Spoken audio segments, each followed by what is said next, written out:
fact they've got 5 players out, have still come up with some very good replacements. I'm particularly interested in seeing how their young second rower Boyd goes, making his debut. Their full readout for tonight is Sigsworth, Campbell, Farah, Chris Mortimer, O'Brien, Hagan, Steve Mortimer, who's captain, and the forwards Langmack, Boyd, Dunn, Kelly, Johnston and Robinson.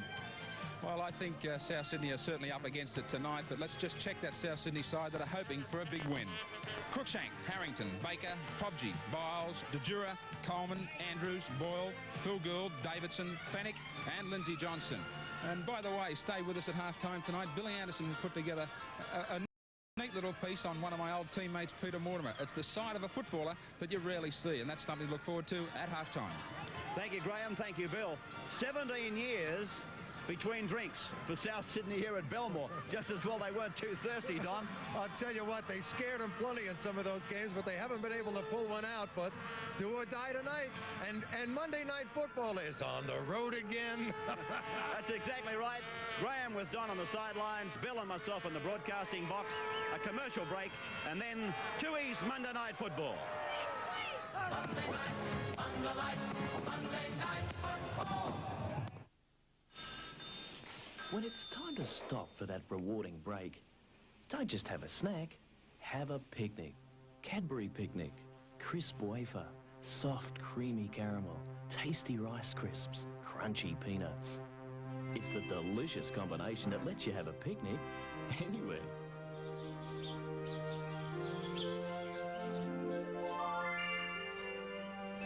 Don't just have a break, have a Cadbury Picnic. Harvey Norman Discounts have created a storm with their super low electrical prices. Ask about our price on an NEC monitor-style colour TV. Bring in your trade-in and you'll get a super special price. This Toshiba microwave oven is only $599. Plus, as a bonus, you'll receive this Crown Corning Browning grill free. This Pi home sound system has front-loading disc player, AM/FM radio, and much more for a low $899. Now's the time to go out in a storm. The Harvey Norman Discounts Electrical Storm. Mazda believe the time has come to create the top one-tonner, the performance power one-tonner, petrol and diesel lighter top one, the sedan car comfort one-tonner, unique anti-vibration mounting, Mazda, the precise handling one-tonner, bigger wheelbase, more stable, the optimum hauling one-tonner, double skin, big load protection, the top one-tonner, that you won't know it till you drive it, totally versatile, fully imported, all new from Mazda, top one-tonner. Meet my son, that's the one, he's gone and won the race. That's our Cheryl, tomboy girl, she's even washed her face. Don't you wonder, snuggling under, how you keep them shining on? Every day, the healthy way, new clinic, every time. That's my family, that's my shine. New mildly medicated clinic for the shine that only healthy hair has. That's my family, that's my shine. Well, here we are back live at the Belmore Sports Ground on the first night of the Canterbury Bankstown Club, turning on the lights officially for the public and officially tonight to welcome South Sydney as the fireworks break into the still and the chill of the night. And it certainly is exactly that. A very chilly one as the Canterbury Bankstown team come now from their dressing rooms through the tunnel. They're welcomed by a very big crowd. A crowd that may well be up around 12,000, 13,000. That mightn't seem like a very big crowd to a lot of people, but it is when you're talking about a night where temperatures are probably down around 7 and 8 degrees. The blue and white balloons, they make their ascent. And it's quite an atmosphere here at Belmore tonight. Fennick takes the Rabbitohs out. Still they'd be, well, I guess if George Piggins and his men have done their job, nobody should be thinking about Anzac Day now, but Kelly was sent after 15 seconds and Canterbury with 12 men still gave them a whacking. Bill Harrigan, another of the young referees, holding the spotlight this weekend. We had Cooley in charge of the big match yesterday. I still think the Manly-Penrith match was the number 2 match of the round. This is the number 1. So Bill Harrigan, it can be deduced, as the number 1 referee this weekend.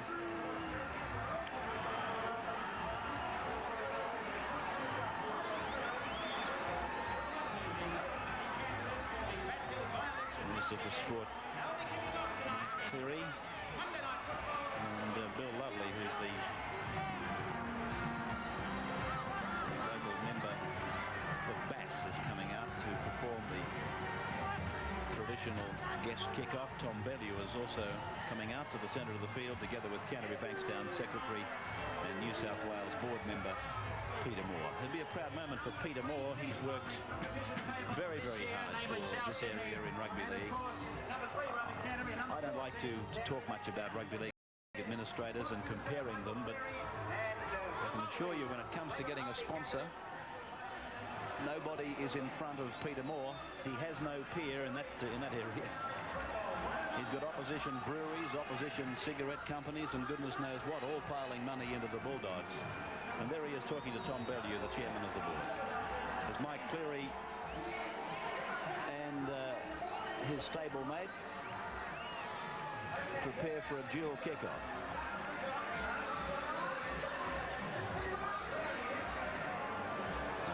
This is called politically betting each way, something the boys do very well. And so with the celebrity kickoff out of the way, I think Michael Cleary might have pulled both hamstrings looking at that gesture that he's given as he trots from the field to his Monday Night Football.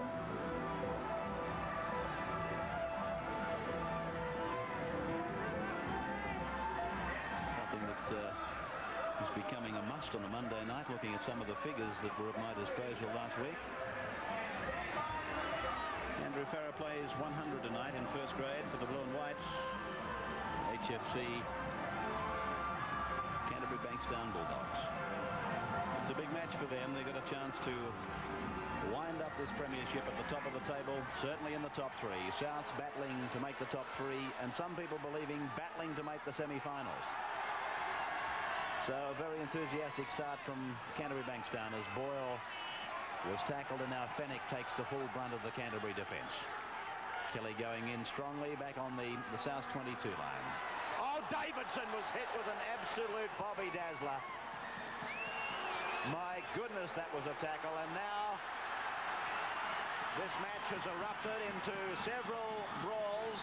1, 2, 3, 4 sections. Mario Fennick's jumper has gone completely, and he's decided that he wants it out with Billy Johnston.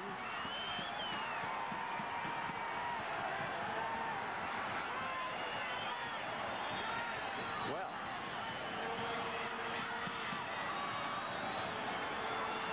so seconds out. Mario Fennick has shed his jumper. Of course, Billy Johnston, a professional fighter. Now, let's go down to the boys on the sidelines. They were a lot closer to it than we were. What are you what are you feeling right now, Graham? Well, that is one hell of a start to his Monday Night Football. There's a lot of guys in trouble here. I don't know how tough a stand that Harrigan's going to take in this first 1 or 2 minutes of the game, but there was certainly some players being held, and that's all they were doing, was doing a bit of holding, pushing and shoving, but there was plenty of guys that ran quite a distance to get into it, and they were taking plenty of big king hits. Well, we're just looking at the replay of some of the melee at the moment. Now the captains are being spoken to by Bill Harrigan, and some of the leading actors in this little exercise have been called out. Lindsay Johnston is on camera at the moment.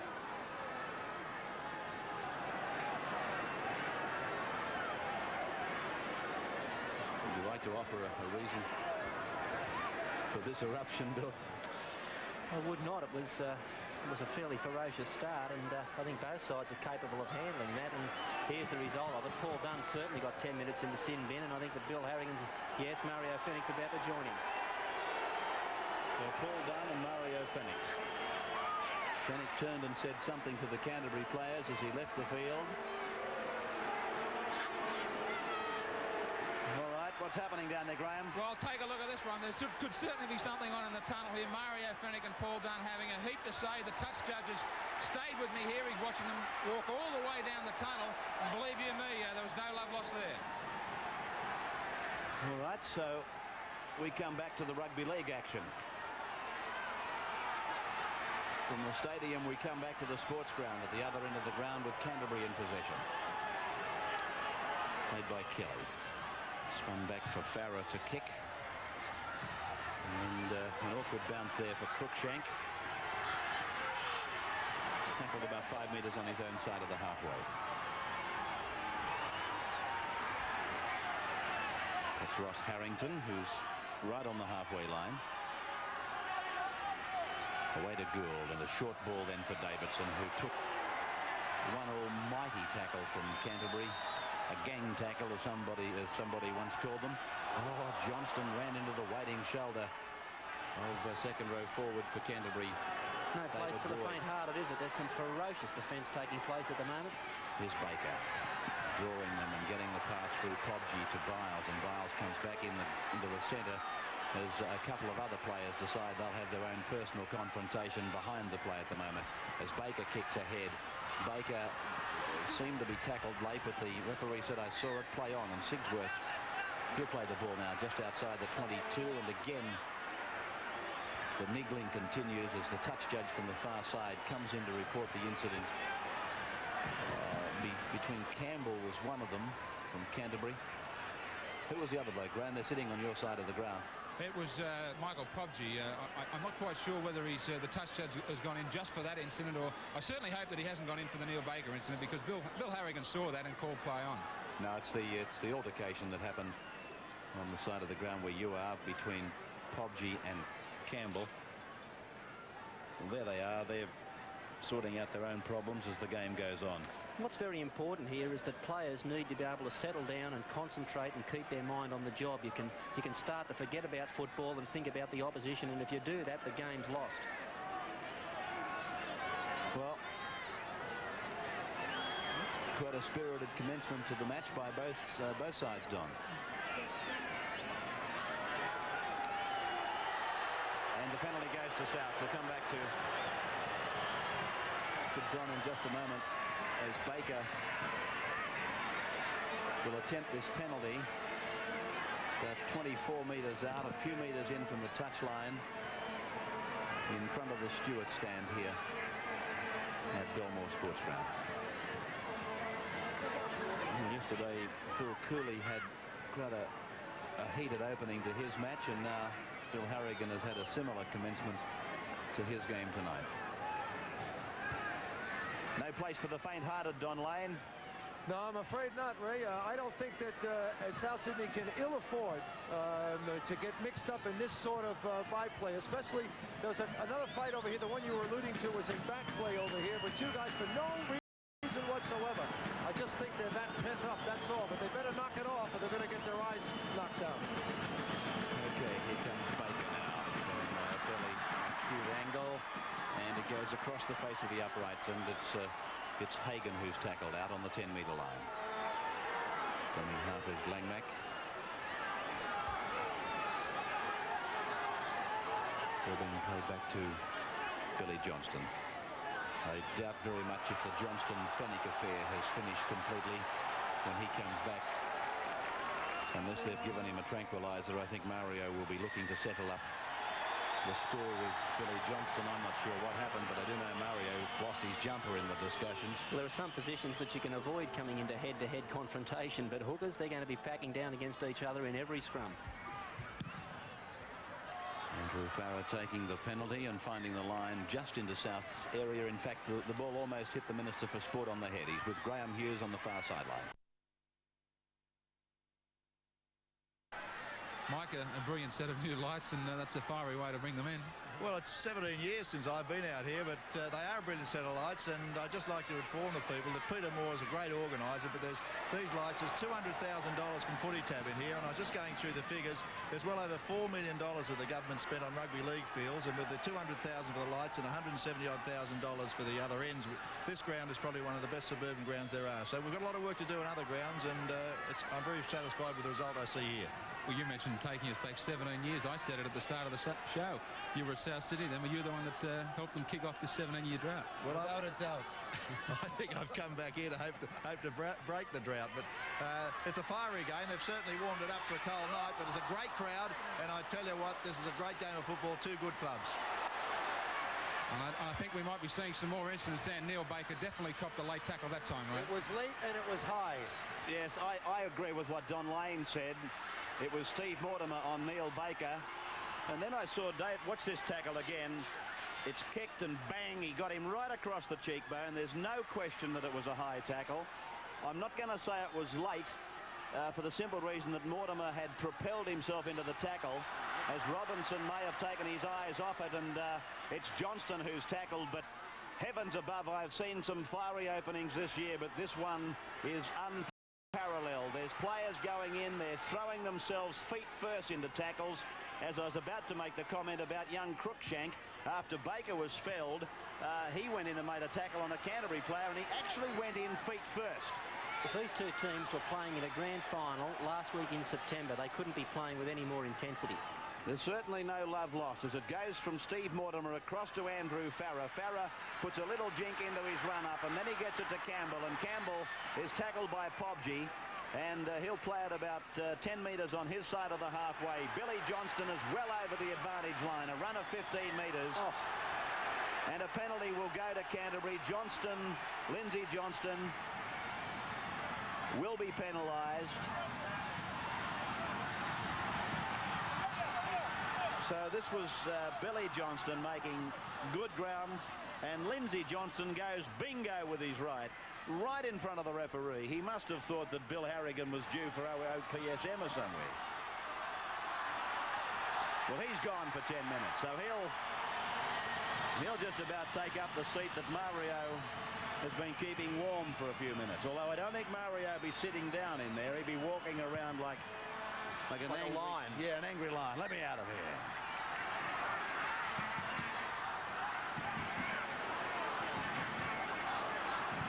Now the tap taken and gone to Steve Mortimer.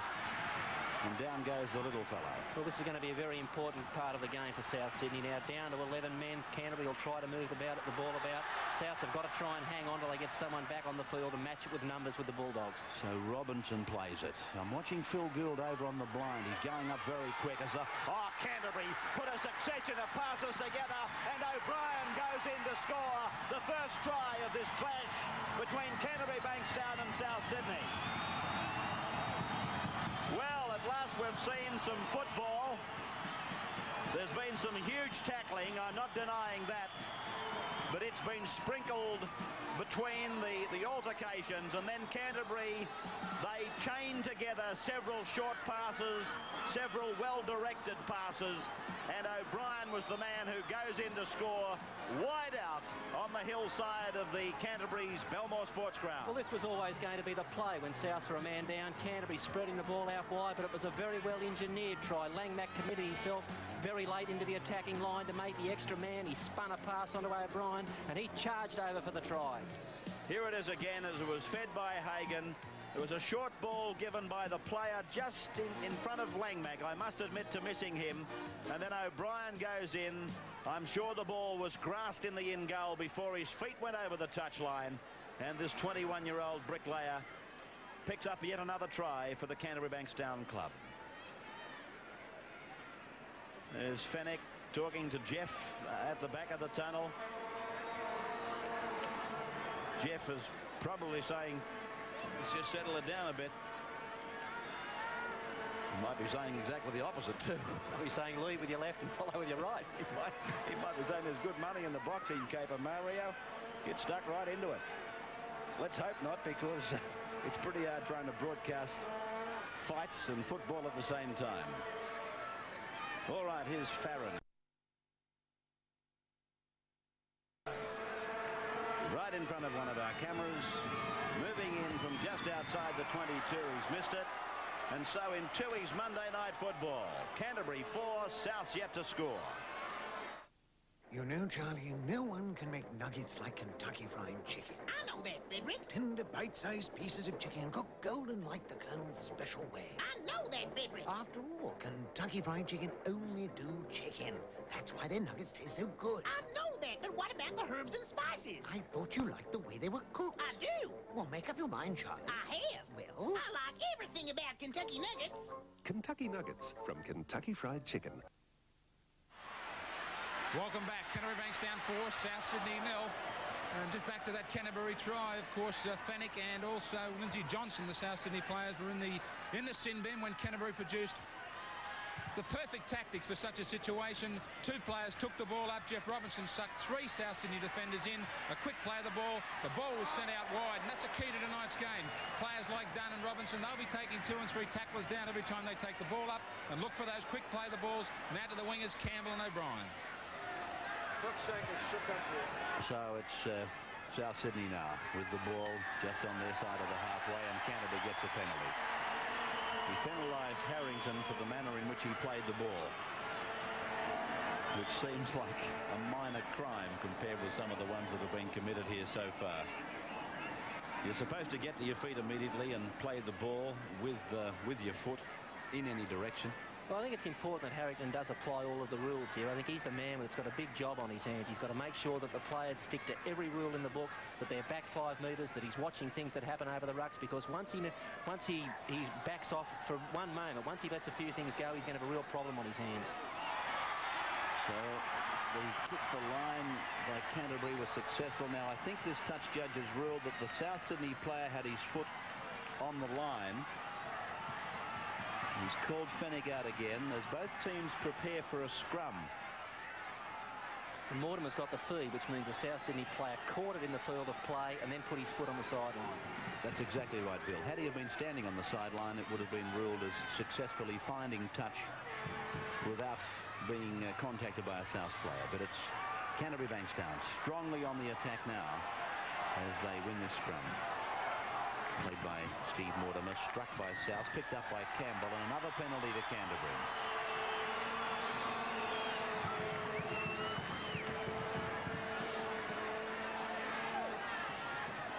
Now Steve Mortimer has instructed that Andrew Farrer kick for goal. And the Canterbury players having some running repairs done to his right shoe. It's Paul Langmack. I think he's lost the toe shoe. There's Farrer placing the ball, and right behind him, here's Langmack now trying to, well, he's trying to re-secure the toe of his shoe, to put it simply. Sometimes, Graham, these guys, they fall in love with a pair of boots, and there's nowhere in the world they're going to let go of them, short of them falling to pieces. Is that right? Well, I remember the last pair I had. I had sticky tape, everything all over it, and they fell apart one day in a semi-final, and I was desperate to get to play the grand final, and for me that was everything to lose them before the big one. You figured it was cheaper to buy a roll of electrical tape than a new pair of boots. You've also got a very good memory.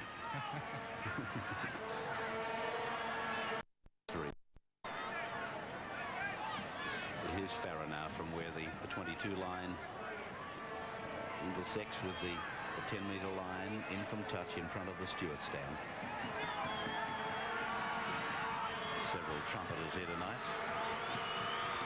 God bless them. Farrer's kick wide. Can South get back into the field of play? Yes, they can. Andrews to play. That was a terrible kick by Farrer. He took all the pressure off that Canterbury were just applying to South Sydney. Not only did he miss the goal, but he failed to put the ball dead. That's Mario Fennick.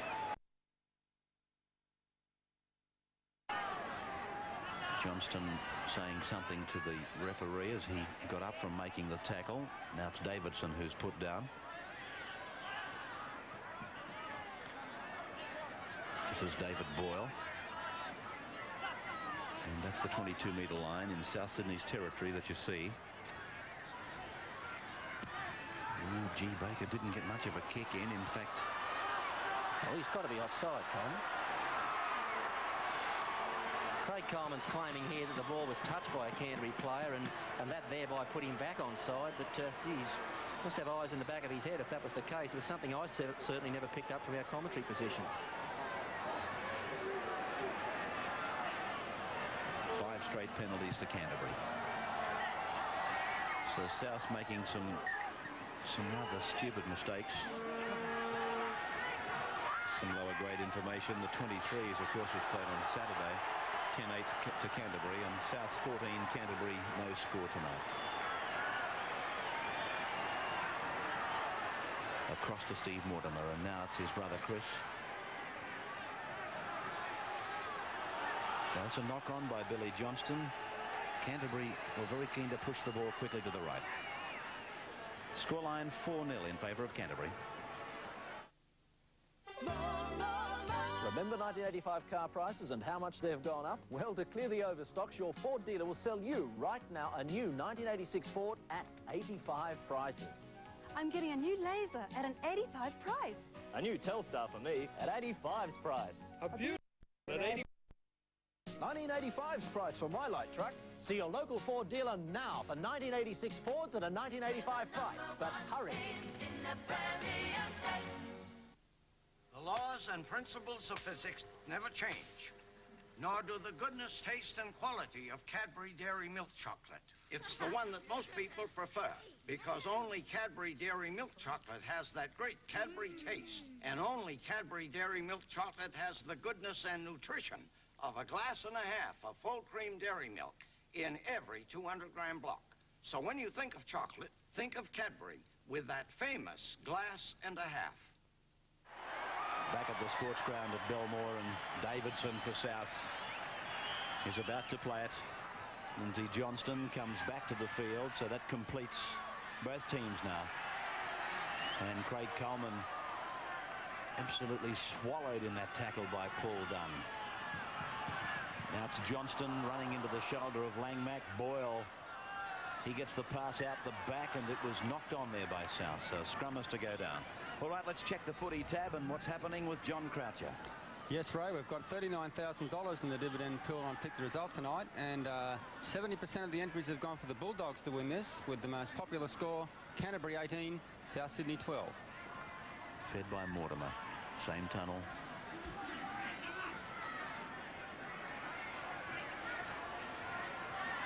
And it's Canterbury again winning the scrum, and this is Hagan. Now Sigsworth. Johnston, Hagan.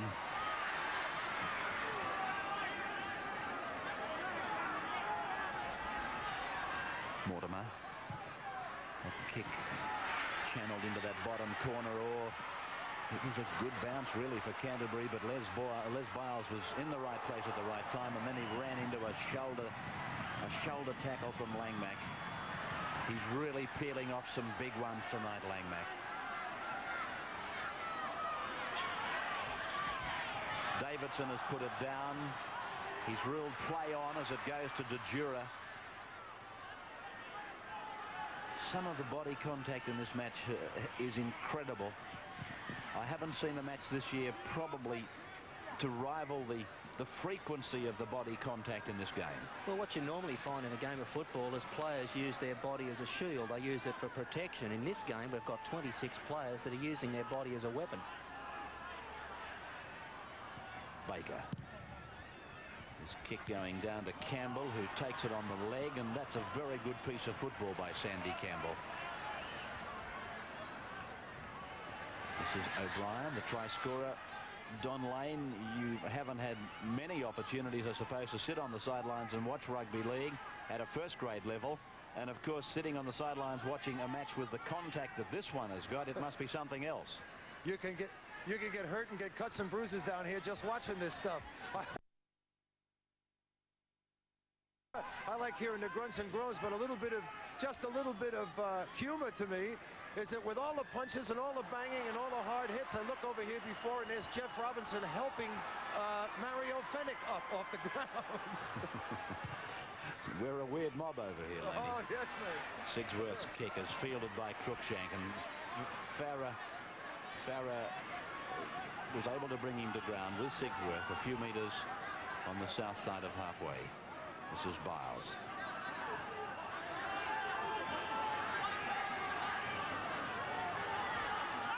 Now it's Fennick. Good run by Fennick. Robinson coming over the top. Farah was in there with Mortimer. Gould, Davidson. Davidson met and put to the ground by David Boyd. To the blind side to Jura. Now to Coleman. Cut out pass, and Biles, well, he was given a good enough pass. He was given a good enough pass as far as I'm concerned. He was entitled to catch it. And this scrum is to go down about 35 metres from the Canterbury line.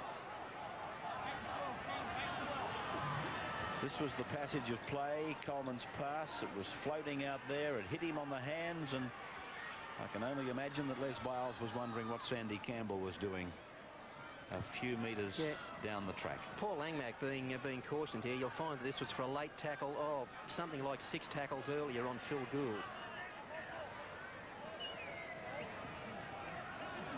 Scrum to be fed by Steve Mortimer. It's in there, and it's won by Canterbury. It's a penalty, however, to South against Canterbury for feet across. Woo back. Well, it's a long way from over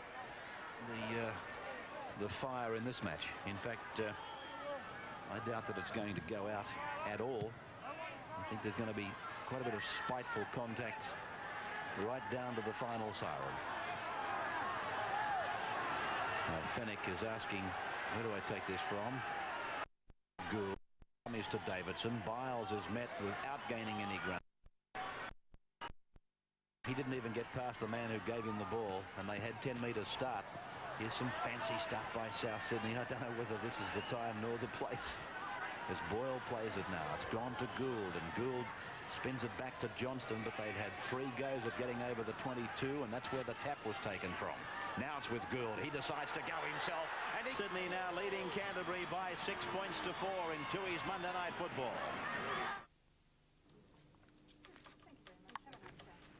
9 years ago, I joined United Permanent, and I've stayed with United because they've always done the right thing by me.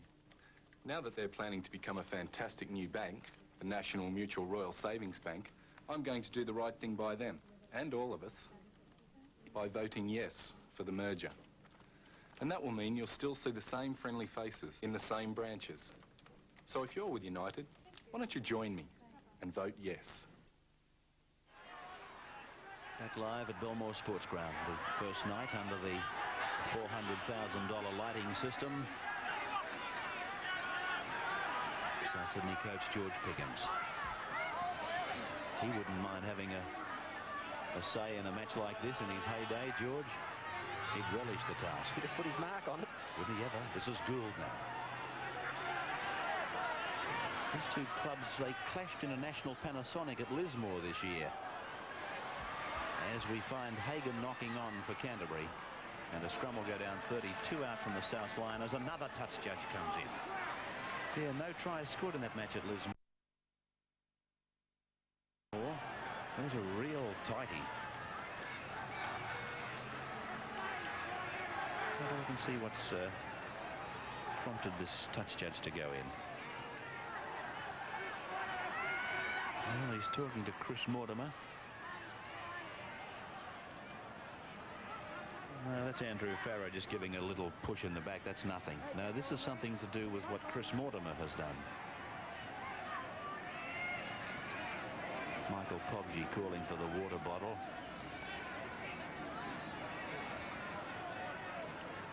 Sigsworth is getting some attention for Canterbury.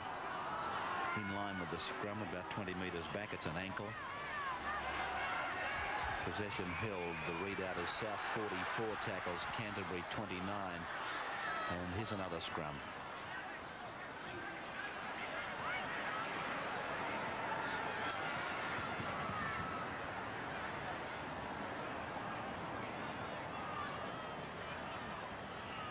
Tui's Monday Night Football, and what a match this one. It mightn't have come out of the Rugby League manual, but it's had plenty to entertain us. Steve Mortimer wrapped up by the South Sydney lock, Michael Andrews. Fed back now to Dunn, and Dunn, Gould was going up very fast out wide. He turned them back in, but it's a penalty to Canterbury now. It's against South inside the 5. Well, I'm sure that there'd be mixed feelings going through Andrew Farrow's mind here. The first 2 shots he had for goal were absolute horrors. He's going to have another one, but he'll want to improve 200% to even get near the posts.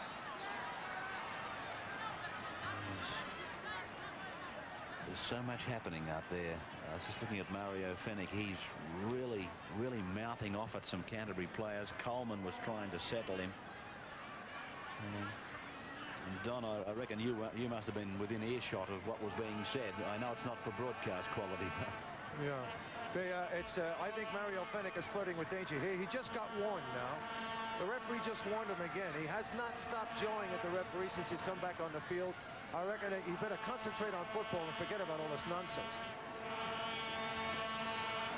Andrew Farrar with a chance to bring us all square at 6 points all. That statistic surprised me a little bit. South's 44 tackles, Canterbury 29. But here's Farrar now. The kick is high, it's wide though, and taking it back into the field of play is Michael Andrews. Here's the scoreline: South 6, Canterbury 4. David Boyle. So once again, that was a bad decision by Canterbury to elect to even kick for goal if Farrar couldn't put the ball dead. And unless you're a 70 to 80% goal kicker, you don't take attempts for goal unless you can put the ball dead and get the ball back from the 22-metre dropout. Davidson.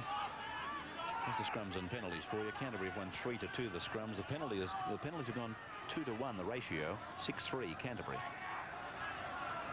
Of course, South gave, I think, 5 straight penalties in the early part of the match. Baker's kick is now going to bounce up all right for Sigsworth, and back goes Phil Sigsworth to be tackled low by Coleman, up the top by Andrews.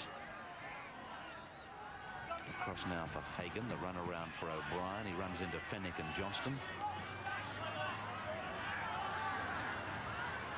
14 minutes of the first half to go. So it's a match that's had probably one of the longest softening up periods that I can recall. Done now. Surprised really that the handling's been so good. It's difficult to get players to catch the ball consistently well when they know that every time they go in towards a tackle, they're going to have someone around their throat. Chris Mortimer steps off his right foot and then runs into Davidson.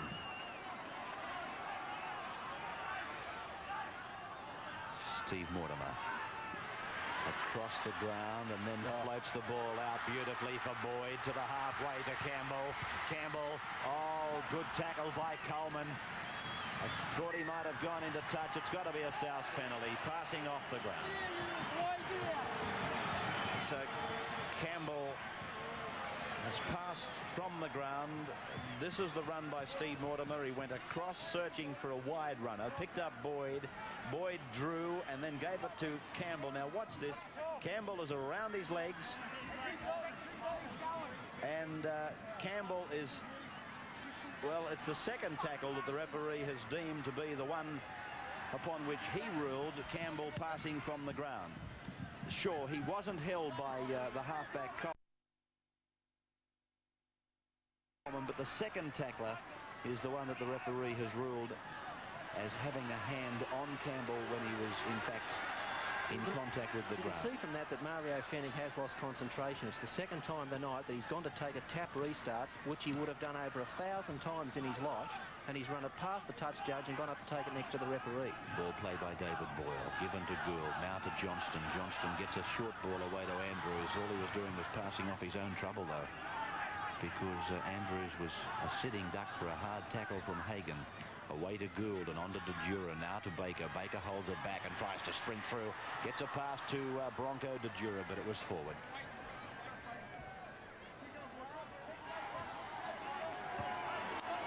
Here's Baker deciding that he's going to go himself, and there's the little ball that he gave Bronco Dejura, but it was forward. There wouldn't be a greater thrill in rugby league, I wouldn't think, for South than to come out on top of Canterbury tonight. South, of course, have had their critics, people saying, well, they're only there on sufferance. They've got no hope even if they do make the semis. Comments like that. And they're playing against the team currently rated by bookmakers in Sydney as about a 7-4 favourite to take it out. Langmack. Good tackle by Fennick. He let himself go, and he was in midair when he cut the legs of Langmack from under him. Now it's with Kelly. This big Johnston, he's been leading the forwards. He's been often the first man up there, and he's hitting them with smother tackles, the big men. Now short ball to Robinson. DeJura, Boyle and Fennick make the tackle. Robinson eventually finishing on the ground under the tackle of Fennick. Played back to Billy Johnston. Johnston makes a few metres out from dummy half. 5 tackles gone now. Ball to be played by the hooker. And away to the blind side to Mortimer. He puts a little kick into the centre of the park, and Andrews picks it up and immediately is tackled by Sigsworth, Dunn and Chris Mortimer. Played back to Gould, away to DeJura. And this is Harrington. Johnston around the legs. Chris Mortimer and Dunn up the top. Away to Gould again, and now it's to Johnston. Out the back comes the pass from Johnston, picked up by Boyle, given to Harrington. Away it goes now to Cruikshank. Wrestled to the ground by O'Brien. Over the top came Kelly.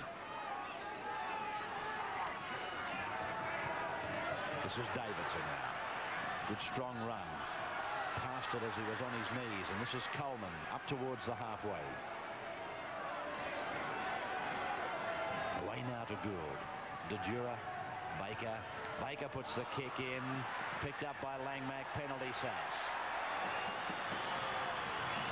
Pobji and Farah having a bit of a dust-up. Watch Baker now. He puts the kick in, and then the referee ruling that his progress was interrupted by one of the Canterbury players. Now here's the sin bin coming up for Mario Fennick. That's his second visit. Well, what happened there, Graham? Well, Mario wanted to put his bib in when Pobji had something to say and a bit of a shoving session with Farah. And I certainly trust that I'm wrong, but the Canterbury players were quick to run in, accusing Mario Fennick of spitting. And I think that's what, I certainly do trust that I am wrong. Well, one thing that I'm not wrong about is the fact that Mario Fennick is now in the sin bin for his second time, and he's the captain of the South Sydney side. Now, that's absolutely ridiculous. It was up to him to get himself back into gear, get his team settled down, and act in a proper manner to go on with the football job in front of him. This is DeJura getting it out the back, and Hagan takes it for Canterbury.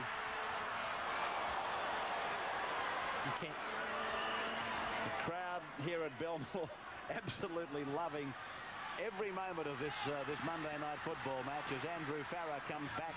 Look at Canterbury here starting to spread the ball. They're just the team to capitalise on South being a man down with only a few minutes to go before half-time. Now it's Steve Mortimer working a narrow blind side with Langmack and Campbell inside to Steve Mortimer. He puts it down, and it's Johnston for South who dives on it. But the referee has called them way back down the ground for a forward pass. 6 points to 4 in favour of South Sydney. Paramount Pictures presents Top Gun, a movie about being the best.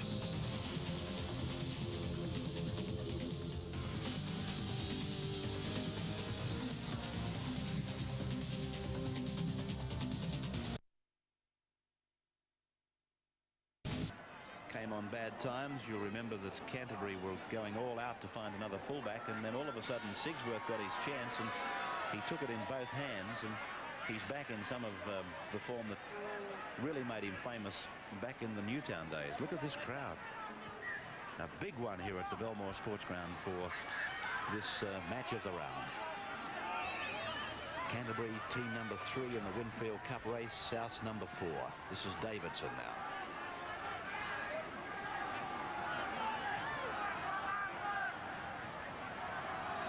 Johnston out the back for Boyle.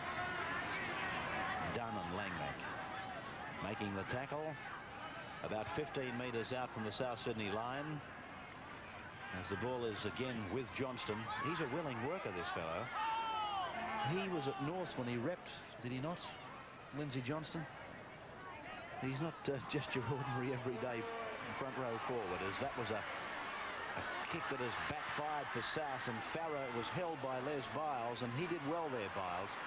He knew it had to be the smother tackle, tie the ball against the chest, and now it's Sigsworth through to Hagan. Tackle by Johnston, just outside the South Sydney 22 line.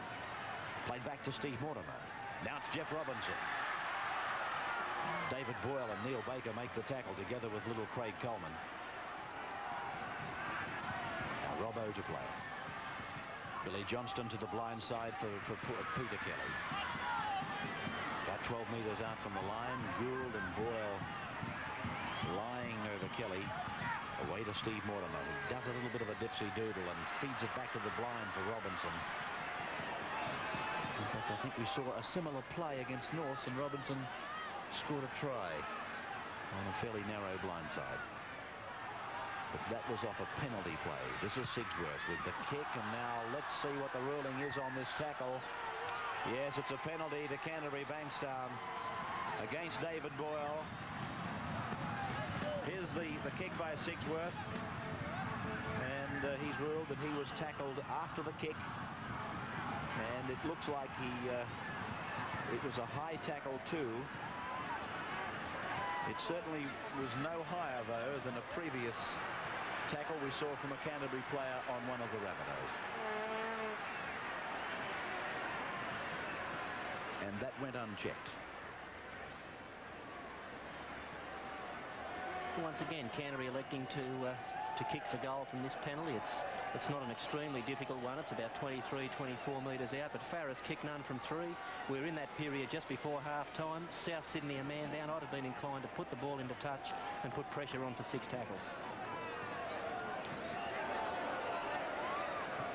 Well, that's a section of the crowd as the cameras sweep along that area in front of the Stewart stand.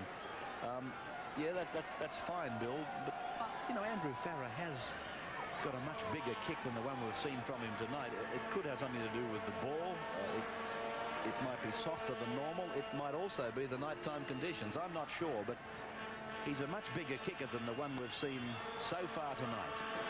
Here he comes now from 8 metres in from touch. He's got the height, but again it's well wide. Oh, and Bronco DeJura took the ball actually out in the field of play and was driven back by this Canterbury defence. Langmack. You can say what you like about the Canterbury pack, but I still say this man is the leader of the pack. Well, of course, Foche's not there tonight, but he's so enthusiastic, Paul Langmack. He was after that kick like a greyhound after a lure.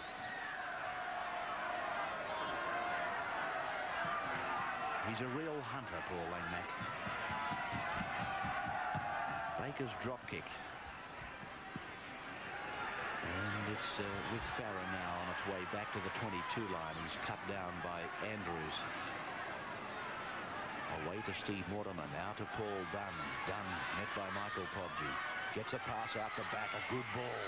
This is Langmack, gets it inside for O'Brien. O'Brien held by Baker and Cruikshank, and he's put down about 9 metres out from the South Sydney line.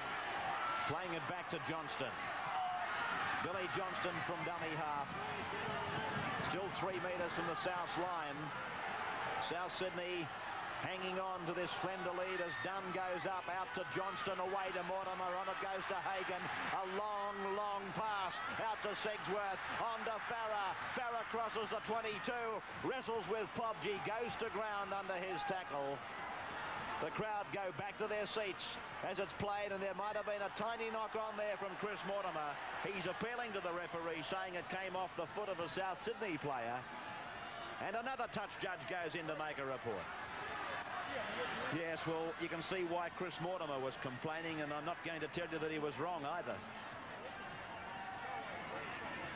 The touch judge is making a report that concerns Michael Pobji, and we're led to believe there were some knees in a tackle.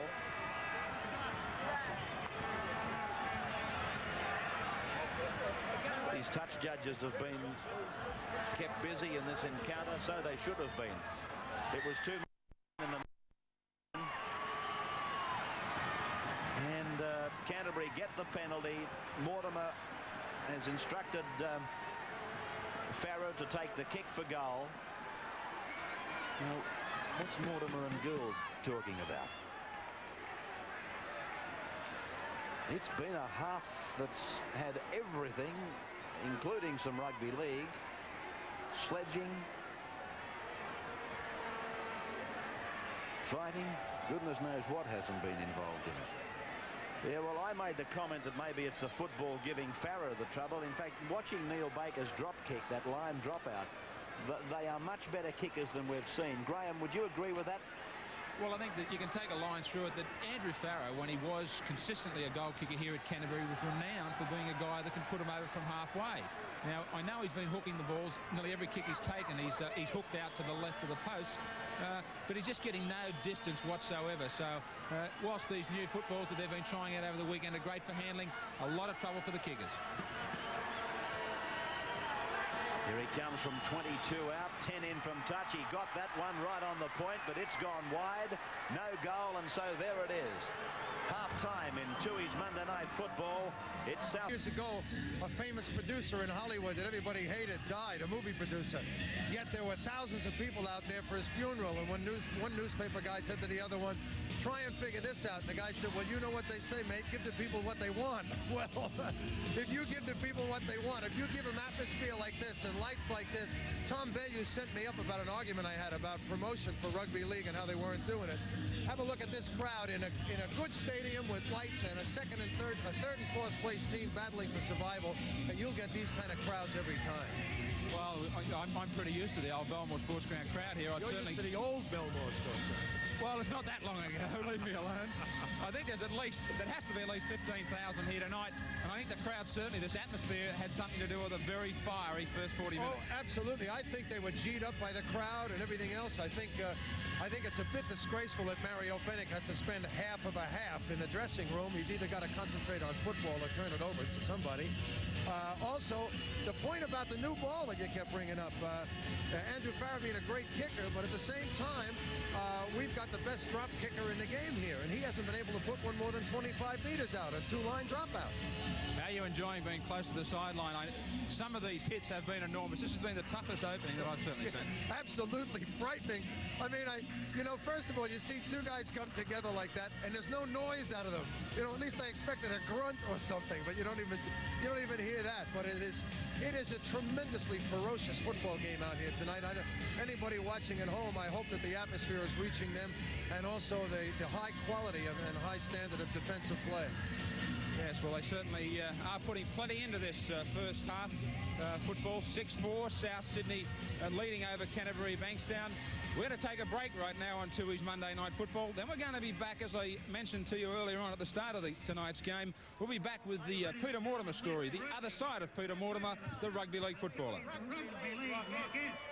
Performing to mighty Super Fruities and McDonald's.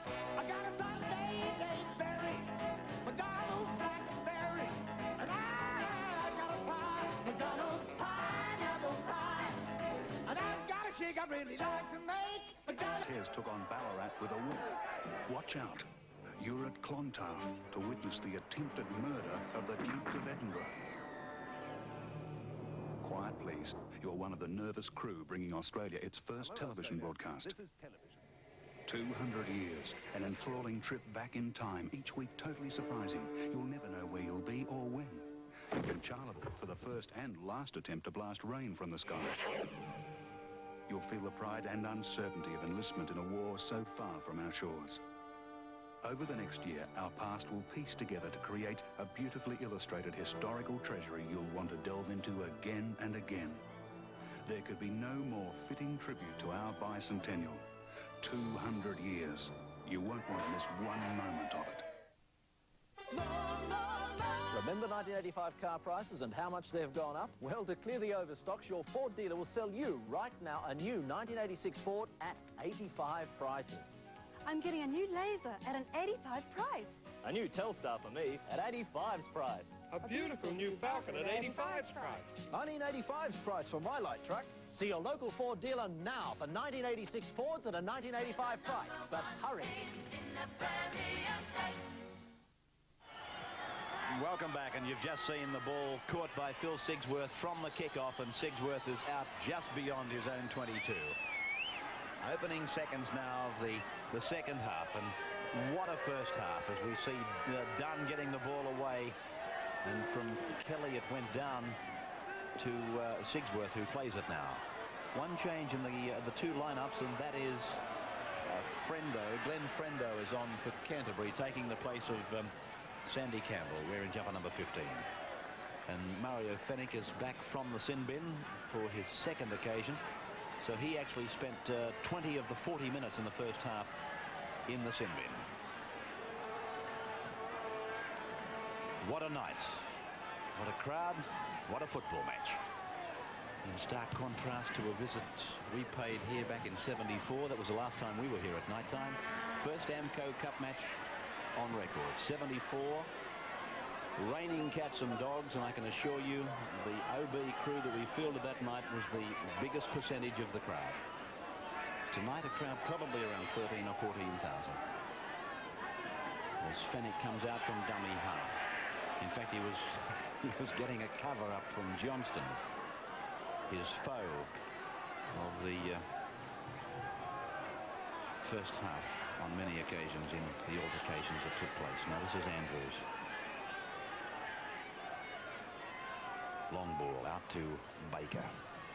Baker's kick torpedoing down to the 22 zone for Canterbury, and this is Frendo. Biles making the tackle, and talking of tackles, Canterbury made 97, South's 95. Dunn and Kelly topping it for Canterbury, Boyle and Andrews topping it for South. Ball played by Phil Sigsworth back to Billy Johnston. He gets out from dummy half, makes a good run of about 10 metres. He's been able to do that a couple of times tonight. Steve Mortimer picks it up where Johnston left off, and now it's gone to Dunn. They're up to the halfway. You can see there where Canterbury are such a good football team. If someone makes yardage and gets over the advantage line, the player on the next play the ball does exactly the same thing. They don't have any players who come in and lose yardage for them. They just continue going forward. Now it's away to Hagen. Hagen's kick going down into the 10-metre zone, and it's there that Cruikshank takes it back for South Sydney. Canterbury hammering away in defence. Nobody is spared from this Canterbury defence. We saw it probably at its best against Western Suburbs at the cricket ground, but it was no more punishing that night than it is tonight. Billy Johnston is injured as the ball goes blindside to Coleman. He throws a long ball over to Biles. Biles wrapped up and put on the ground there by Paul Dunn. Billy Johnston clutching at the back of his head as Gould sends the kick down to Phil Sigsworth, and he falls over. Johnston is back on his feet. He's, as I said, hanging onto the back of the head.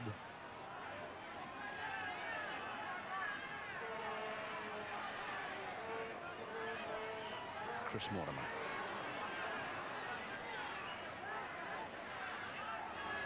Kelly. Gould goes in for a shoulder change. Fennick and Johnston finish him off right on the halfway. Steve Mortimer. Kick quite deliberately punched just in from the sideline, hoping that the winger Frendo might have been able to pick it up in front of this man Cruikshank.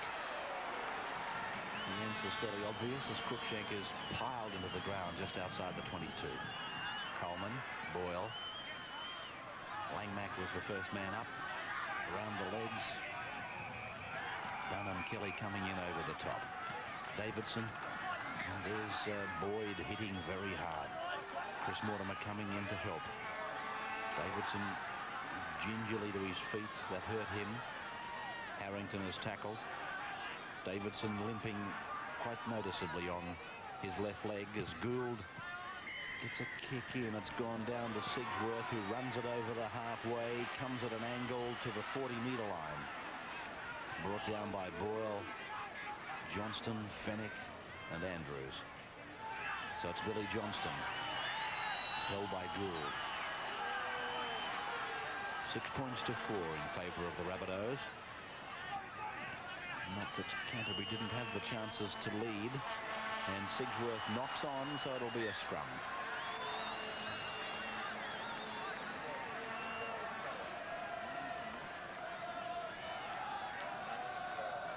Andrew Farah has had 5 kicks and hasn't landed a goal. Baker's had, what, 2 kicks for 1 success. Now South Sydney getting a change ready, Graham. I think Les Davidson's, you called it before, he's far from 100%, and Ian Roberts is moving to the sideline right now. George Piggins screaming for him to go out there and bring Davidson off.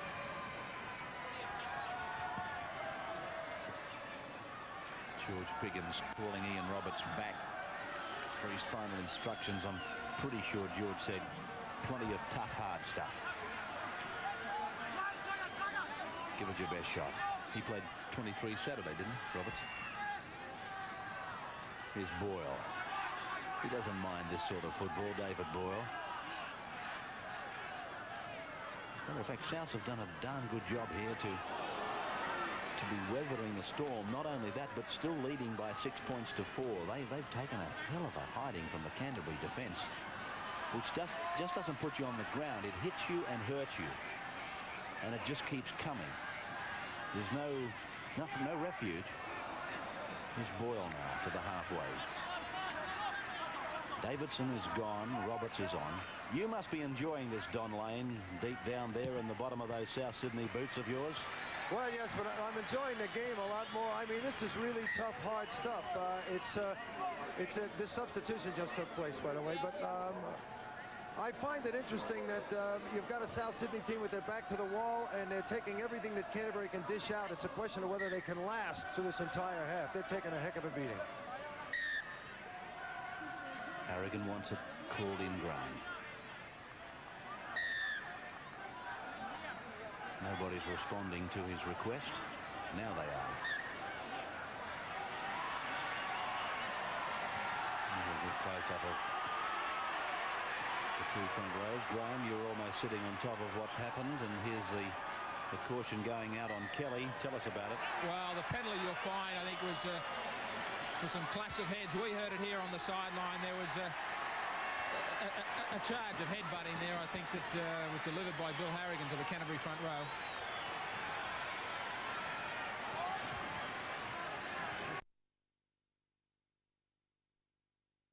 So Baker is going to take this kick at goal.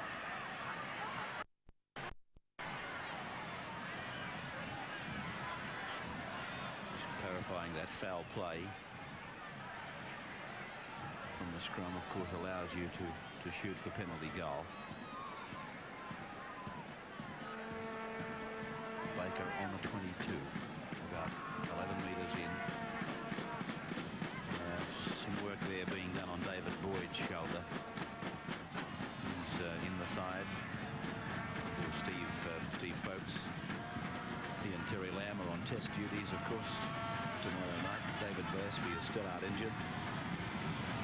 It's an awesome appearance that Canterbury present. Now let's see if Baker can do it. It left the boot good. He's turned his back on it, but it's gone wide. So it's Sigsworth coming back towards the 10-metre line. Oh, big run. Oh, Gould went for the intercept.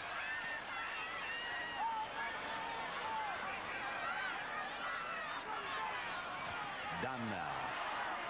Dunn's done a tremendous job for Canterbury tonight. He's been the man in, one off the ruck, hitting the ball up hard. But I think if Canterbury can get in better field position territorially down into South's half, I think that I would like to see Dunn getting 2 and 3 out off the ruck. I'd like to see him on the fringe with supports coming off him. I think he could create havoc there.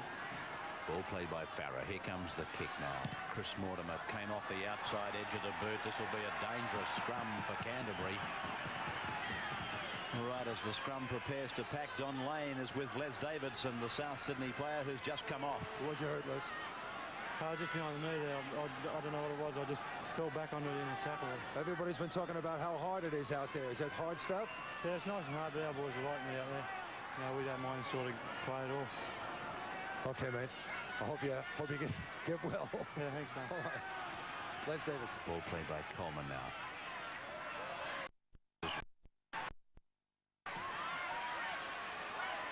metres out from the line as it goes from Fennick to Gould. A little juggle, and he decides to go himself. Phil Gould! Gould has scored himself. After making the first try, he scored the second himself. And again, I put it to you that Canterbury, they know Phil Gould's style so well that they have been tempted twice to hang off this big second rower, waiting for him to do his own thing with the football. He's a ball player, and they've given him just that extra amount of time to work in, and he's absolutely zip-zipped them, and he's put himself over for another 4-pointer. Well, Canterbury did hold off Phil Gould. He came back looking for a pass to the blind side of the ruck. He realised that he was in a hole and elected to go on his own. But if you can just look here at the marker, Ian Roberts did a good job on Paul Langmack here. Roberts was the man that played the ball. Langmack was at marker looking for Gould coming back. He held onto him just long enough to open that hole up. Well, there he is, 28 years of age. He was with Warren Ryan at Newtown. He came across to Canterbury with the coach and is in his first year with South Sydney. He's a marvellous player, this fellow. Little Reggie the Rabbit, they say, was quite excited about the try, and now he's praying for Baker to land this goal. 1 out of 3 for Baker. 10 points to 4 in favour of South. This goal is going to lift them out of the range of the converted try that Canterbury now require for the draw. Baker. Deep breath, and it's an awful kick from Baker. So no change. But South Sydney leads Canterbury by 10 points to 4.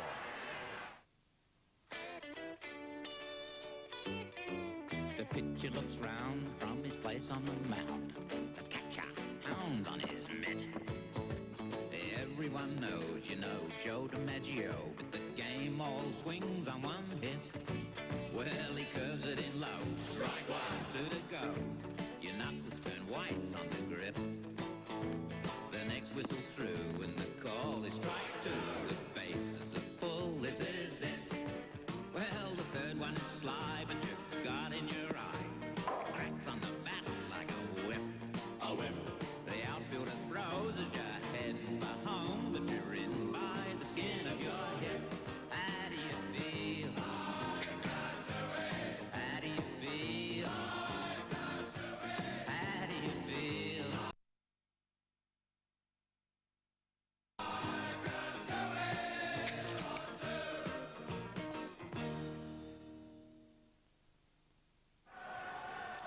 Welcome back. No change to that scoreline. 10-4 in favour of South Sydney. Ross Harrington receiving attention now after fielding the ball from the kickoff, trying to run it out.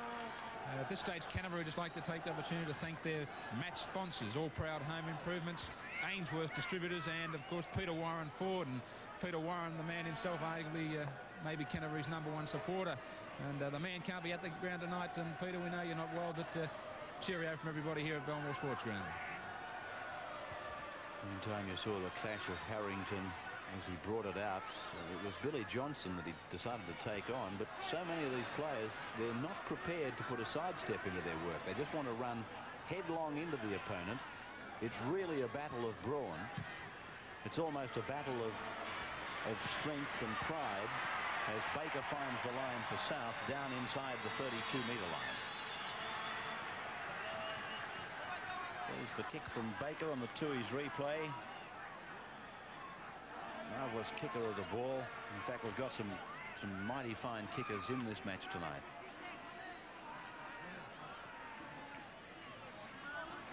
Just over 15,000 here at Belmore Sports Ground for this Winfield Cup match in Tui's Monday Night Football.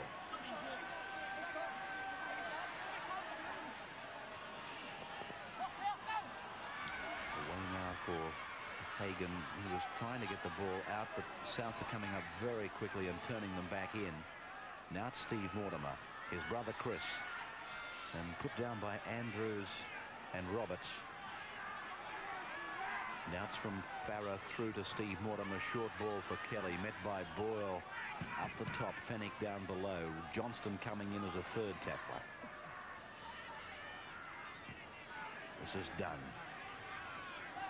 About 8 metres short of the halfway, and South's getting another replacement ready, Graham Hughes. Craig Weeks in 39, and he'll be on for Mario Fennick. That kick by Farah is a good one. It's found touch on the 22 line. South's into the ground. Talking of some good kickers in the game, I was talking more of the kickers in general play, and Farah is another example of a good one. Of course, Gould and Steve Mortimer. Well, Fennick is not happy. Boyle snarling at him. And Fennick, oh geez, he's really gone off here at Belmore Sports Ground, Mario Fennick. The cameras on the other side of the ground pick him up, making his exit. He's limping, he's appealing to the bench. He's up there talking to Secretary Terry Parker. Parker's left his seat. And he's saying, where the hell is George? Well, George is sitting back near the sidelines as it goes to Gould, and on it goes to Roberts. And 32 metres out from the South line, no marker. So Roberts pinches another 10 metres.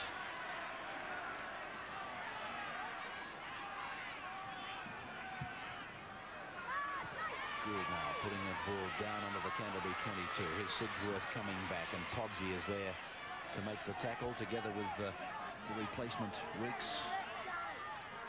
He's the captain of the 23s, in fact, Craig Weeks, and he's the hooker of that team.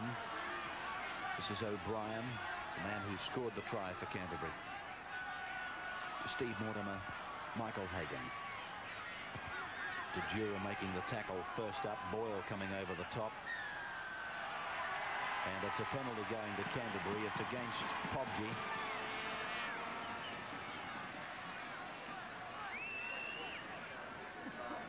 So this was Hagan tackled. It's well and truly been sealed, and Podgy is still there for what appeared an age working on the man tackle. Now that's a good kick. It's found the touchline back on the South 22. Now this is where Billy Anderson wanted to see Canterbury, and this is where he wanted to see Dunn out very wide. I wonder, will he get his wish? 2 and 3 out from the ruck, Dunn with supports, looking to offload just on the fringe of the rucks rather than in tight. Dummy by Hagan to Robinson. He wheels inside the 22. He's right in the center of the ground, 20 metres out. Johnston gives it to Dunn, then to Kelly. Kelly is held by Baker and Podgy. 10 metres in from touch, 20 metres out, back to the left, and Langmack to Dunn. Dunn stands, looks to give it, but no runners. Ball played 10 metres out from the South line. Mortimer goes blindside, quick passing, infield goes Frendo. That's a try for Canterbury. Yes, this young replacement who came on for Sandy Campbell at half-time, Glenn Frendo, has gone in to score. This try was beautifully engineered by Steve Mortimer. He read that South was short on the blind. He switched back from the open. He picked up the supports. Glenn Frendo had a lot of work to do himself. He went over one tackle, threw another one, and came up with a try. Canterbury on the way back, down by 10 points to 8. Kick to come. But as Bill said, this little fellow, Steve Mortimer, was standing open side. He counted the numbers on the blind side, and basically he said to himself, if I run to the blind, that'll give us 3, and they've only got 2. And that's exactly what happened, and Frendo was the man who happened to be the extra. 10 points to 8. Can Andrew Farah raise the flags with this kick from out on the touchline? He's been offline, but then again, Neil Baker hasn't been kicking very much better. And that's the angle as Farah looks at it. He's about 25 metres out. Well, you wouldn't back him to kick it on what he's shown us so far, but we've got none from 5. He is due. What breeze there is against him. Led to believe that Jeff Fennick has just rushed into the South Sydney dressing room. A pacifying mission, I would imagine. The kick from Farrer again has gone across the face of the uprights and didn't have the length. So there's the score. South 10, Canterbury 8. Don't say we didn't tell you about this young Craig Johnston fella. He's bigger than the Beatles' Merseyside. He's had his share of critics, been suspended for his antics, but they're glad to have this Aussie on their side. So it's Liverpool and Everton, old rivals fight it out again for the FA Cup, soccer's greatest prize. Well, the game's a bloomin' blinder, and we're proud of our own China. When he scored that goal, Australia burst with pride. They say young Craig could hear us singing all the way to England, a little Aussie song that came to mind. I feel like a Tooheys, I feel like a Tooheys, I feel like a Tooheys or two.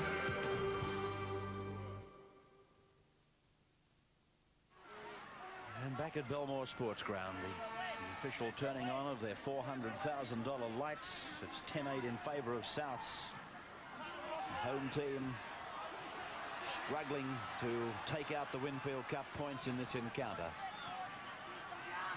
And Weeks winning that scrum for South as the ball comes left to Andrews. He's tackled by Dunn. And you saw Fennick leave the field very much against his own wishes as Coleman spears the ball out to Pobji, and he's wrapped up in defence. And we thought that he might have been limping, but I'm sure it had nothing to do with the injury, the replacement of Fennick. What do you think was the main reason for the change with Mario Fennick, Graham Hughes? Well, I was watching Mario closely. He was limping slightly. I think George Piggins may have felt that his ankle was gone as Canterbury make a break out wide. Yes, it's Hagan who turns it back into Steve O'Brien. He's up to the halfway line and he's pulled down from behind by Coleman. I just think that Mario, a very brave decision by George Piggins. I really do think that South Sydney at that stage was starting to get the better of Canterbury Bankstown, and it already sent Ian Roberts out there in place of Les Davidson. And George might have to wear the responsibility here, because I think Canterbury are the ones now that are starting to turn this match around. And, well, when you take your captain off and you make 2 or 3 quick changes. Robinson takes it towards the 32-metre line. Ian Roberts is unconscious for South, way back down the ground. Mortimer back slammed up. Tackled by Sigsworth and Langmack. Here's Roberts getting some attention. Let's have a look at how this happened. He went up, he couldn't handle, and he ran straight into the shoulder of Paul Dunn. And that's the last thing that Ian Roberts would remember.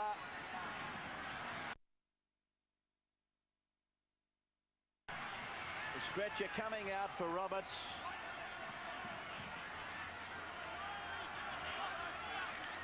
South the touch judge belting his way out onto the ground. And the referee calling timeout as the stretcher came onto the ground. The touch judge rushed out to tell Bill Harrigan what was happening.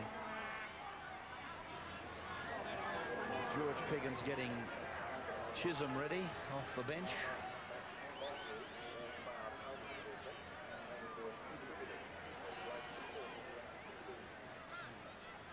There's another angle on that clash of Ian Roberts and Paul Dunn.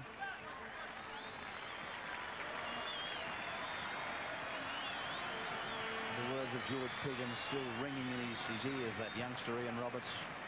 Plenty of tough, hard stuff. Well, he finished up on the receiving end of it. Chisholm coming on to take Ian Roberts. Full marks of the lad. He knew he mishandled, but he never took his eyes off the ball. He's trying to get it back. He ran into Dunn's shoulder. This is Sigsworth now.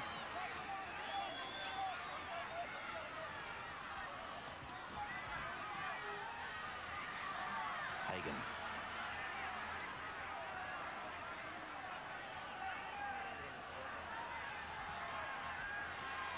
Kelly. Right on the 22 line. Now it's done.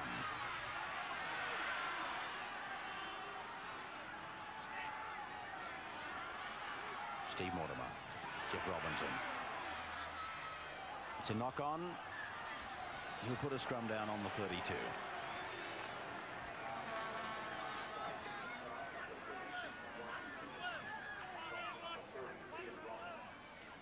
I'd like to extend our congratulations and thanks to the people at the Canterbury Council, together with the Football Club and Leagues Club. They worked very hard to get this project ready for tonight's telecasts. And from us at Channel 10, we extend our thanks and our congratulations. A big exercise, well performed. And I trust that you're enjoying this telecast with quite a different shooting back into the big grandstand here at Belmore. Of course, in English football, when they have the floodlit series over there, the customers, when they come through the turnstiles, they don't get a choice of which side of the ground they want to go to. They're all channeled into one side, which of course gives the appearance of a big crowd there to watch it. This is Biles. We didn't have to do that tonight with 15,000 to see this top of the table clash between 3 and 4. Played back to Weeks, away to Gould, and now to Johnston. Well, naturally, they're not going up as quickly as they were earlier. South Sydney, they're wheeling and dealing, as the saying goes, and they can take their time. They're 2 points apart on the table, and they're 2 points apart in the match. Weeks, the hooker, tackled 10 metres out from the Canterbury line. Away to Gould. He throws the dummy, decides to go himself. Coleman throws a long ball. Podgie's looking for the corner. Sigsworth's got him. Too late. It's a try. Michael Podgie has scored after Phil Gould had taken them on, turned it back. Georgie Peggins, a very happy coach. Little Craig Coleman, he's learnt his trade very well. He backed up Phil Gould. Why wouldn't you? Gould is running white hot tonight. Coleman said, I'll follow you wherever you go, big fellow. He took the reverse pass, gave a long pass out to Podgie. He put his ears back, this rabbit, and then he went to score. Well, it was Gould's decision to run here on his own that pulled the Crabs in the Canterbury defence, because they came from everywhere to try and stop the ball over the top, and he got it back to Coleman. It was a long pass over the top to Podgie. Sigsworth was coming across in cover. He got there too late, and Podgie charged over in the corner. Michael Podgie, the 25-year-old school teacher from South Sydney. He's been to Newtown, been to Penrith, and of course now working in the centres at South Sydney. But even there, he's had a fairly temporary berth in the South Sydney side. He's been in and out like a fiddler's elbow. Well, Baker's got this kick from the touchline, but if you're a bookmaker, you'd be offering 3-1 about either of these blokes kicking a goal from the sideline tonight. I can't put my finger on it. They've used these footballs before, surely. Whether it's, as I said earlier, soft, whether it's the night time, I haven't got a clue. But Baker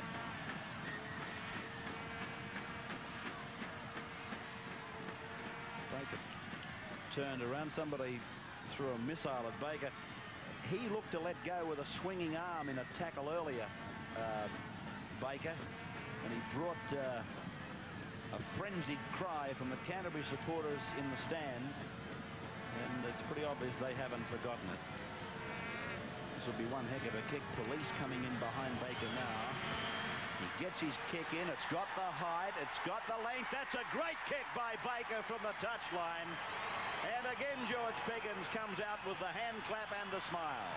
16-8 in favour of the Rabbits over the Bulldogs.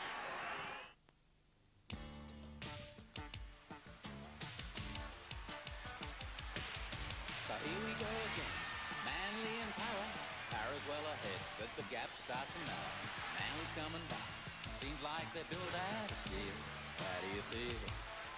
You pump 'em, pick 'em up and dump 'em. Manly's coming back. Crusher keep on coming.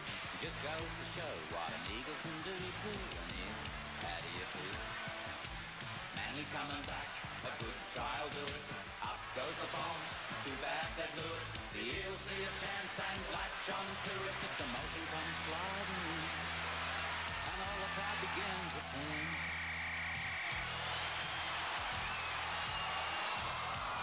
I feel like I'm doing, I feel like I'm doing, I feel like I'm doing or two.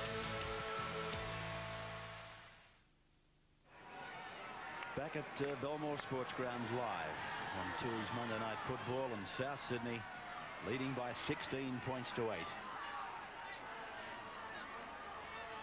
Jeff Fennick, you saw a quick shot of him as we came back from the break, and here's Hagan making a break, pulled down about 35 metres out from the line.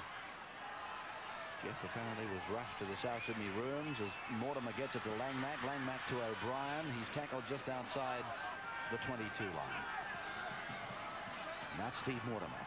Puts the kick across the ground. Baker falls back, says, take it yourself, Cruikshank. And he does that, young David Cruikshank. There was good talk there between Baker and Cruikshank. They could have easily had a midfield collision. Biles now. He's about 20 metres out from his own line.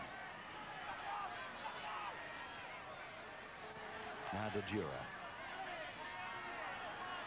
Tackler's Dunn and Boyd. That's Chisholm.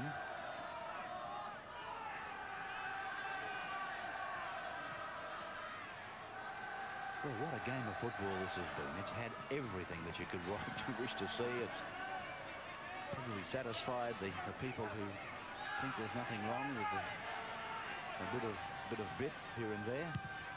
They'd be satisfied, and of course the purists, they'd be satisfied with this unbelievable defence.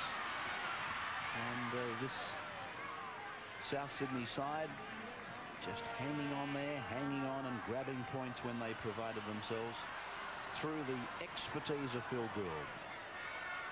Sigsworth, 2 metres into South territory. Playing it back to Billy Johnston. Robinson on a run. He's lost it. Picked up by Sigsworth. It's a penalty, though, to Canterbury. He's penalised Souths for being inside the 5. Mortimer goes from the tap penalty, and Souths have been trapped inside the 10. Mortimer takes another kick. He's tackled just outside the 22. Well, if they weren't back 10 the first time, I put it to you, they weren't back 10 the second. It's gone quickly through about 5 sets of hands out to Farah. Farah's away to the 22. He loses the ball, and Souths have come up with it through Andrews, the lock forward. Cruikshank. Next Monday night, of course, talking of turning on the lights, it's Parramatta Stadium's turn. The Eels will play the Bears under the lights at the stadium. Another first for Tui's Monday Night Football.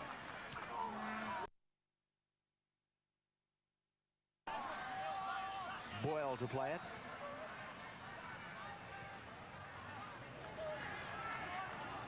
And you can see the difference in the two sides in relation to the scoreboard, and that's all you've got to look at in a situation like this. How are we doing on the scoreboard as Coleman stabs it down the ground? Sigsworth comes back, but it's a penalty. A late tackle on Coleman. The little fellow is lying face down. This is the kick by Coleman, and then he got, it looked like the forearm or the elbow in the face from Chrissy Mortimer. There's some people suggesting that when Roberts was knocked unconscious that he was hit with an elbow too, but maybe that's the case. Maybe it's the case, but I thought that he more or less ran into the shoulder of Dunn. Of course, you can be a hell of a lot smarter with about 5 or 6 chances to look at the replay, and keep in mind that the referee doesn't have that. Neither do the touch judges.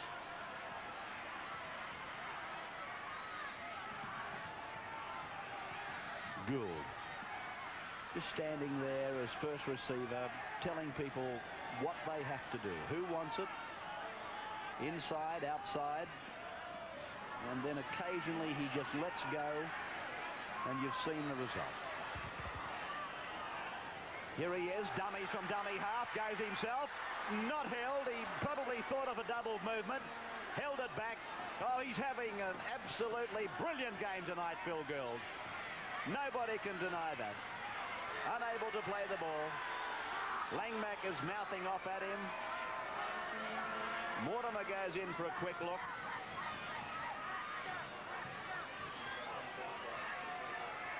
This was the run that Phil Gould was on, and then he was tackled and unable to continue. Right at this very moment, he'd like a new set of lungs, a set that might be full of oxygen. I was just looking at Paul Langmack. Paul looking down on him as if to say, come on, you're all right, get up and play it. Phil probably, if he was able, could look back at Paul and say, I think I've seen you do this yourself, Paul, a couple of times in the not too distant past. Now Gould plays it back to Weeks. Off it goes to Coleman. He does a little bit of a dipsy doodle and decides to hold it himself, and then crash to the ground he goes under big Paul Dunn.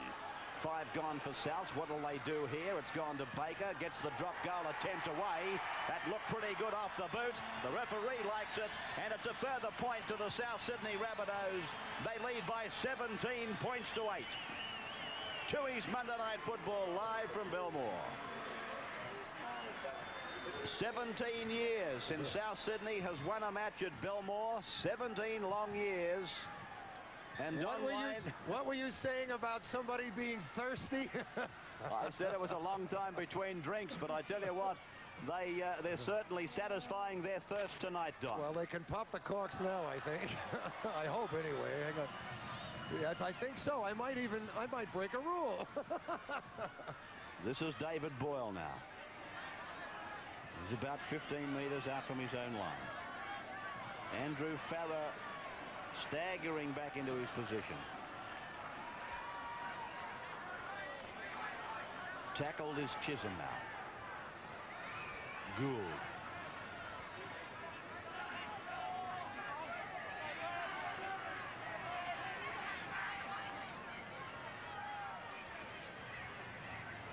Now Baker. His kick getting over to that touchline. He finds it. And he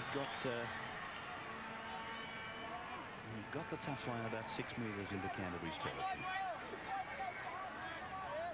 Well, Graham Hughes is retired to the South Sydney bench, and he's with Mario Fennick. Mario, it's been 17 years since South Sydney recorded a win at Belmore. Outstanding performance tonight.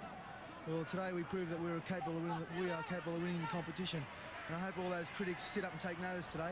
We played tough, and we matched it with the Premiers, the championship side that have won the comp the last 2 years. So I think we deserve a little bit of recognition after this. Certainly was a tough, hard first 40 minutes, but the sides, if anything, I think people were expecting them to tire badly in this last 10 minutes. Well, it was a tough first half, and certainly we had a lot at stake on Saturday. But I thought our forwards come through, and actually we got on top of the Canterbury forwards, and that's really what swung the game our way. I have to ask the question, I think everybody expecting it. Any injury problems? Well, I twisted the ankle. It hurt me a little bit, but I was always going to be good. I knew I didn't injure it seriously, you know. I was just a bit dirty that I got replaced. Probably I acted a little bit silly in that, you know. But I'm pretty happy the guys are going. I win now. Okay, thanks, mate. Thanks, mate. Well, there he is. It takes a big man to admit that he was wrong, and I think that's what he was basically saying. I went on a bit silly.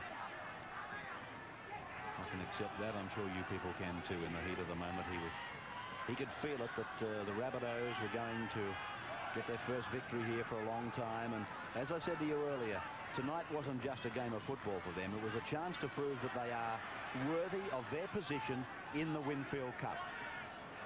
And they've got the bye to come next weekend, so they can pack their bags for the semi-finals now with this victory tonight. But coming into the match, of course, the critics were saying, oh, gee, they've got an awful draw. They might even miss the semi-finals. But as he said, a win over the Premiers, surely that must prove that they are worthy semi-finalists. And that's pretty hard to argue with. They've done it where it counts, on the paddock. Well, it's Chris Mortimer now, who's tackled inside the 22. Now it's Kelly. Well, you embark on a career, and as a commentator, there are a lot of things that you remember as being great, things that you never forget, and I don't think I'll forget the 2 nights that I've broadcast football at Belmore in my career, as I said, in '74 and tonight. The first one because there was nobody here. The second one because 15,000 got here to see one heck of a game of football between the Rabbits and the Bulldogs. Oh, what a beauty. We should give the South Sydney coach George Pickens a pat on the back too, Ray. He may well have been tempted to make positional changes after some of the indifferent form that South showed a couple of weeks ago. He made a change tonight. He brought Lindsay Johnson into his pack, and all of these moves that he's made have come up trumps for him. Now, talking of George Piggins, and you've just bestowed raps on him, Graham's with him right now. George, they certainly had to take some punishment that was dealt out in that first half. Yeah, mate, it was a tough game. It was important to Canterbury and it was important to us. I feel it's more important to us, but they knew it was going to be tough, and they've all played really well tonight. It's been great. Well, of course, you're chasing the third spot. People were thinking that maybe tonight, well, it's going to ensure a semi-final position, isn't it? Well, it's going to ensure a semi-final spot, but it also makes it capable for us to even go in 1, 2 or 3 if we can have, if we can hold this kind of form. Big performance from the old Canterbury player, and now South Sydney Phil Gould. Well, Phil Gould, he was our major buy of the year, and he's proved tonight he was worth the purchase. Well, George, I don't think there's any miracle going to happen here. Only a minute or so to go. Congratulations. Thanks very much, Graham. All right, we're throwing raps around here, left, right, and centre. You know who hasn't been given a rap? The bloke with the whistle. My God, he's had a big game when you think about it. And I just watched him there, cool and calm. Baker kicked in general play. It came off the hand of a Canterbury player. His touch judge said out on the full, and he said no way. It came off the hand of a Canterbury player. We'll have a scrum over here.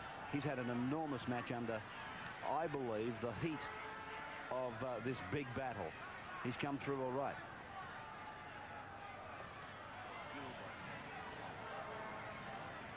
Baker goes for another drop goal. He struck it sweetly, but it's just wide. So 17 points to 8.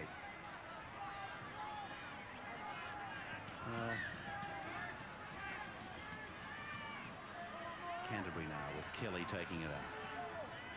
At last, the steam and the fire seems to have expired. So, William, you're sitting there looking almost relieved that it has. Yeah, it's been a fantastic game of football as Billy Johnson makes a break up the centre of the field. The defence from both sides has been absolutely enormous. They ripped in from the start. They never relented at any stage. And as you said, it's only in this last few minutes that there's been any relaxation at all. But South Sydney, it's been a tremendous win for them tonight, and it was a win that they needed. It's a confidence boost for them as well as the 2 points on the table. Dunn, short ball away for Steve Mortimer, then to Michael Hagan, but it's a penalty to Canterbury. A penalty to Canterbury. A late tackle, I think you'll find, on Steve Mortimer. Is there any chance of getting a report, Graham, before we go off air on Ian Roberts? Graham's left the bench and getting himself ready for our man of the match presentation. I'm just wondering if one of our floor managers might be able to help us, but we'll do our best anyway. Steve Mortimer to Hagan, a long ball out to Chrissy Mortimer. Then it's with Andrew Farrer. He up Langmack, flings the ball to Chris Mortimer. Over to Michael Hagan. He's tackled 12 metres out from the uprights. And there's the siren. And look at the jubilation on the South Sydney players' faces. Their hands went up, they jumped for joy, and it's because ITP takes the trauma out of tax return preparation. Why not let us prepare your return this year? There's an ITP office near you. Oh, Jaffers! Well, hi-ho, Silver, it's Jaffers time. The nightcap balls that are just divine. Jaffers ain't flat, they're not even square. Whoa, Jaffers! They're chocolatey balls with orange coating. Roll around your mouth and keep on floating. Shake those Jaffers round your big long tongue. Making it sound like punk, punk, So flippity-flip and hippity-hop. Oh, Shockers, life's a ball with Jaffers, yeah. Life's a ball. 9:30 Tuesday night. You've got to keep that Barnes woman committed to the mine. You understand that? Can't we go in there and take a look around? But I already told you, I got whatever's accessible by hand. Is the Columbia con finally exposed? Stan, I want to talk to you about JR. It's out of the question. And surprising developments between Sue Ellen and JR. Nothing is going to change between us until you do. A reconciliation? Or is it just another JR scheme in the making? Dallas, 9:30 Tuesday. Welcome back to Tooheys Monday Night Football. A stunning win to South Sydney tonight over Canterbury Bankstown at the newly lit Belmore Sports Ground, 17-8. And our Tooheys man of the match, Phil Gould. And I certainly know you enjoyed that one. It's very nice, Graham. Yeah, we came here expecting a tough game against the Premiers, and they gave us that. I got no doubts they're the side to beat for the competition. But it was vital to us tonight, and I'm just so proud of our blokes, the way they stuck to their guns. I must admit, all your old teammates here at Canterbury, I think they forgot what you used to do. Oh, well, yeah, that's pressure football, you know, like we've got plenty of good players in our side, and they can't be watching every one of us all the time, you know. We just take our opportunities when we can. We've been doing it a tough time, but we build up for this game, and, you know, a win's just what we needed. I got Don Lane smiling over my shoulder here as I hand over $750 courtesy of Tooheys. Well played. Thanks very much, mate. I'd like to thank Channel 10 Tooheys. I'd also like to congratulate Canterbury Bankstown on the facilities and the lighting here tonight. It was absolutely tremendous. Good on you, mate. Very professional club, and they deserve everything they get on. You know, I can't be sorry that they haven't won their first game here, but that's the way it goes. Okay, thanks, Phil. Phil Gould, our Tooheys man of the match, and Don, you're still smiling. It was well played in that second half. I certainly am, but, you know, we still have to take into account, he was very right, Phil Gould, what he said about Canterbury being the team to beat. Let's face it, they had a lot of stars out tonight. And at one time, and I don't think anybody would argue this, during the course of this game, it could have gone either way. A couple of breaks, it could have been a difference. Okay, you're on your way back up to Canterbury Bankstown to... I'm going to go somewhere and get warm. That's where I'm going, yes. And you're buying dinner, aren't you? Oh, Did you say something about drinks for a kick that a guy was going to make? Did you say that? Don't rub it in. I've lost the bet. And talking about bets, let's go to our man Johnny Croucher and check those footy tab dividends. Yes, Graham, it was a really mixed bag this week on footy tab. There were some big dividends and also some small ones, as we'll see. And first of all, unpick the winners. The correct selections were all the teams that had the point start, and they were Cronulla, Western Suburbs, Penrith, Eastern Suburbs, North Sydney and South Sydney. And on Pick the Winners, we have a provisional dividend of $16.45. It wasn't so easy on Pick the Margins, with the correct selections being Balmain 1-12, St George 1-12, between Parramatta 1-12, North Sydney 13+, and South Sydney 1-12. And there were only 3 winners this week on Pick the Margins, and they'll receive a provisional dividend of $36,330.75. And on Pick the Result, favoured team did final scoreline of Canterbury 8 and South Sydney 17. There were 81 winners, and they'll receive a provisional dividend each of $508.70.